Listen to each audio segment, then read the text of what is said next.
আসসালামু আলাইকুম প্রিয় বন্ধুরা, আপনারা যে যেখান থেকে শুনছেন কবরের একটি গজল। খাফন আমার আপন, খবর আমার গাঠি, ওই কবরে যেতে হবে, রবে না কেউ সাথী।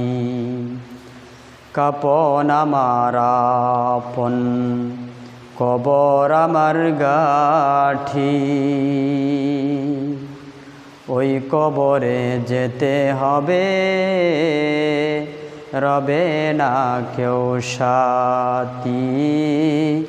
ওই কবরে যেতে হবে, রবে না কেউ সাথী।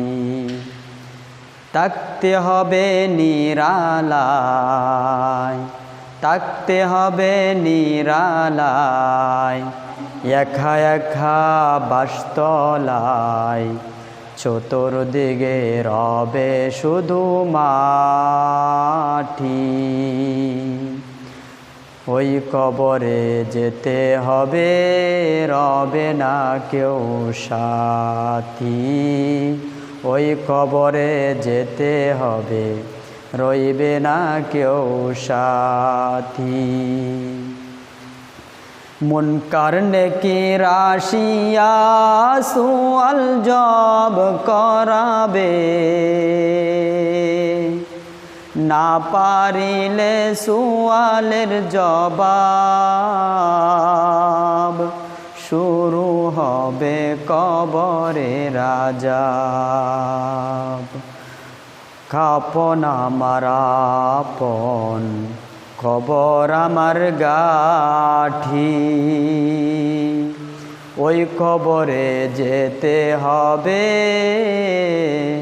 রবে না কেউ সাথী।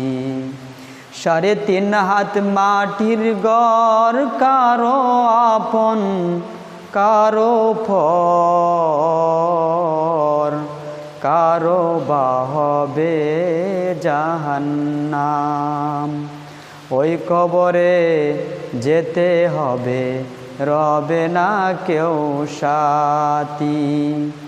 থাকতে হবে বাসতলায়,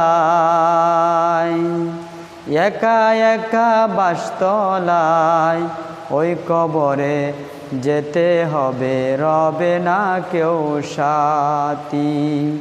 কাফন আমার আপন, কবর আমার গাঠি, ওই কবরে যেতে হবে, রবে না কেউ সাথী।